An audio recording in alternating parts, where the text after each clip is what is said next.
We here at the Sports History Network proudly partner with 26 podcasts, all revolving around the history of sports. But did you know that many of our hosts were sports history authors way before they started their shows? It's true. We've got Joe Ziemba, host of When Football Was Football, Joe Zagurski, host of Pro Football in the 1970s, Mark Morthier, host of Yesterday Sports, Tommy Phillips, host of Lombardi Memories, and Scott Adamson, co-host of From the 55-Yard Line. All these authors have many books for you to choose from. To check them out, go to our website at sportshistorynetwork.com/sportshistorybooks. Pick up your copy today. Soundtrack provided by Kevin MacLeod of filmmusic.io. This podcast is part of the Sports History Network, your headquarters for the yesteryear of your favorite sport. You can learn more at sportshistorynetwork.com. Hello again, I'm John Gidley, and welcome to another trip into the football attic. Today we're going to talk about the 1967 Baltimore Colts, a team that won 11 games, lost only once, and tied twice, and believe it or not, they didn't make the playoffs. First, a little backstory. By the mid-1960s, the Baltimore Colts were still one of the premier franchises in the National Football League, led as always by quarterback Johnny Unitas, regarded as perhaps the greatest player of his time. Also by this time, Don Shula, long before he achieved legendary status in Miami, had taken over for Weeb Ewbank as head coach.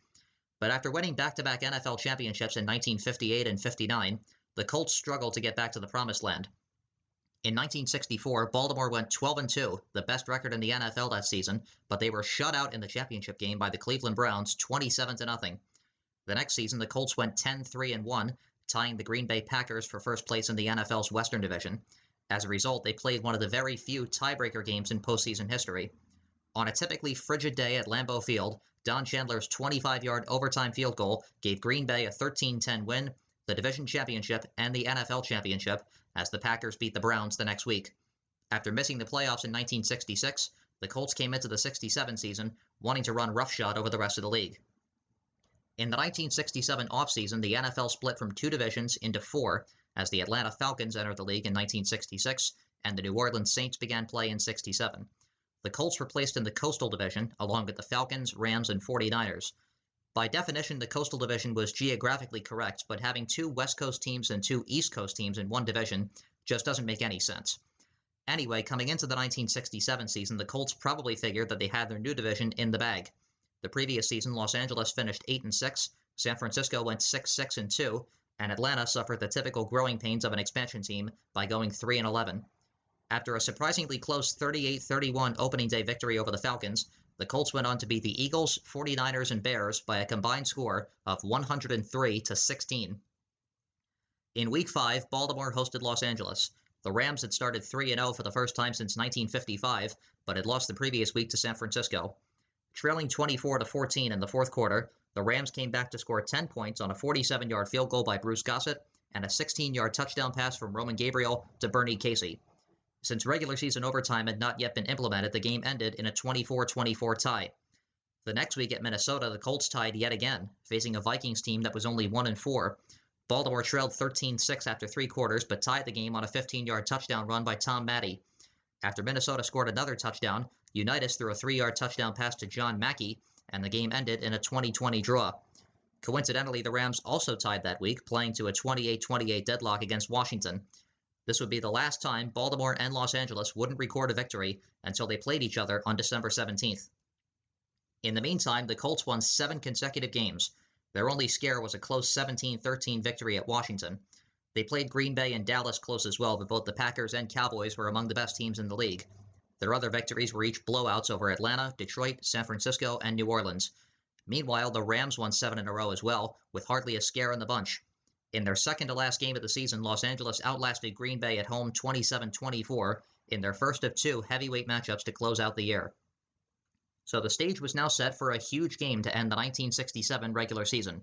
The 11-0-2 Colts against the 10-1-2 Rams at the Los Angeles Memorial Coliseum. The winner would advance to the playoffs, while the loser, despite having a double-digit win total, would have to go home, since the wild card had yet to be introduced. After letting the Rams take a 3-0 lead, Unitas threw a 12-yard touchdown pass to Willie Richardson to give the Colts a 7-3 advantage at the end of one quarter. Baltimore should have savored every moment of that because it was the only time they had a lead all day. For the next 3 quarters, the Colts were flummoxed on both sides of the ball. Roman Gabriel played an outstanding game, completing 18 of 22 passes with 3 touchdowns and no interceptions. Unitas, on the other hand, was only 19 of 31 and threw 2 interceptions that each set up scoring opportunities for the Rams. Final score, Los Angeles 34, Baltimore 10. The two teams finished tied for first at 11, 1, and 2. Because they had tied in their first meeting of the season, the Rams won the head-to-head tiebreaker with 1 win, no losses, and 1 draw. The Colts' .917 winning percentage is still the best of any North American sports team that missed the postseason. Unfortunately, this wouldn't be Baltimore's only disappointment. In 1968, the Colts went 13-1, plowing through the rest of the NFL to advance to Super Bowl III, where they were 18-point favorites over the AFL's New York Jets. We all know what happened that day in Miami, though. The Jets pulled off perhaps the greatest upset in the history of pro football, proving that the AFL could indeed compete with the NFL. The Colts would end up winning the Super Bowl in 1970, but the players have always said that it didn't make up for the disappointment of years past. Thanks for joining me for this trip into the Football Attic, and I hope to see you again next week. In the meantime, check out all the other great podcasts here on the Sports History Network, and follow me on Twitter at JFG Sports. Until next time, this is John Gidley. This podcast is part of the Sports History Network, your headquarters for the yesteryear of your favorite sport. You can learn more at sportshistorynetwork.com.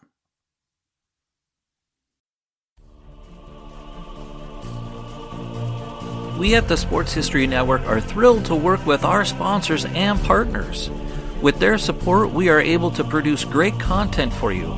The other cool thing is most of our sponsors and partners offer discounts to pass along to our fans. So if you go to the sportshistorynetwork.com/sponsors page, you'll find Row 1, Royal Retros, Play Classic, Thrive Fantasy, and Mega Seats. All of these offer great discounts. Specifically at Row 1, you can save 15% at the Row 1 Gallery with the code SHN.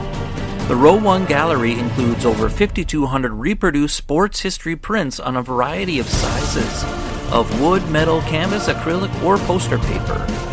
The Row 1 shop also has thousands of more unique items with retro and historical designs dating back to 1876, including t-shirts and long-sleeve shirts, phone cases and mugs, blankets and pillows, towels, and even shower curtains. With Royal Retros, they're the king of throwbacks. They've got jerseys, shirts, hats, collectibles, and more from defunct leagues and other teams in those leagues. From Play Classic Games, it's sports simulation board games. Just use the code SHN for 10% off your first order. From Thrive Fantasy, it's a daily fantasy sports and esports app for player props. Use the promo code SHN for instant 100% match up to $100. And with Mega Seats, they're tickets with no fees. You can save up to 10% with the code SHN. So check them out on the sportshistorynetwork.com sponsors page. That's sportshistorynetwork.com/sponsors. The soundtrack is provided by Kevin MacLeod of filmmusic.io.